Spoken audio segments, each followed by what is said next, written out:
கோவையில் எம்ஜிஆர் மொத்த காய்கறி சந்தையில் மழைநீர் தேங்கியுள்ளதால் வியாபாரிகள் கடும் சிரமத்தை சந்தித்து வருகின்றனர். இது தொடர்பான கூடுதல் விவரங்களை செய்தியாளர் சுரேஷ்குமாரிடம் கேட்டு பெறலாம். சுரேஷ்குமார், மழைநீரானது மொத்தமாக அந்த பகுதியில் தேங்கியிருக்கும் காட்சிகளை நம்மால் பார்க்க முடிகிறது. மாநகராட்சி தரப்பில் அதை அகற்றுவதற்கு ஏன் நடவடிக்கை எடுக்கவில்லை? என்ன கஷ்டம் அந்த பக்கத்தில் இருக்கு? வியாபாரிகள் தரப்பில் என்ன சொல்றாங்க? விவரம். வணக்கம்.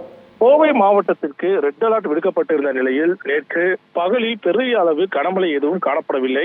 இந்த நிலையில் நேற்று நள்ளிரவு திடீரென கனமழை மாவட்டம் முழுவதும் பெய்திருக்கிறது.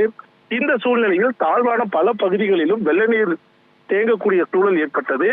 இருந்த போதிலும் பல இடங்களில் மெதுவாக வெள்ள நீர் வடிந்த நிலையில் கோவை சாய்பாபா காலனி அருகே இருக்கின்ற எம்ஜிஆர் மொத்த காய்கறி மார்க்கெட்டில் வெள்ள நீர் குளம் போல் தேங்கி இருப்பதை நாம் பார்க்க முடிகிறது.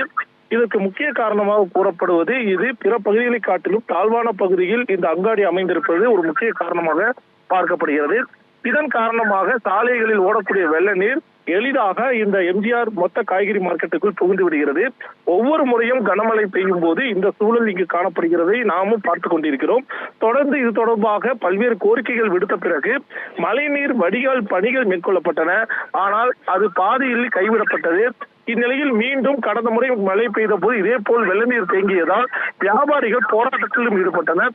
இந்த சூழ்நிலையில் மீண்டும் அந்த மழைநீர் வடிகால் பணியை தொடர்ந்து செய்வதற்கான முயற்சிகளை மாநகராட்சி நிர்வாகம் மேற்கொண்டு வருகிறது. இந்நிலையில் அந்த பணிகள் சென்று கொண்டிருக்க தருணத்திலேயே நேற்று நள்ளிரவு கனமழை பெய்த காரணத்தினால் மீண்டும் அந்த பகுதியில் வெள்ள நீர் தேங்கியிருக்கிறது.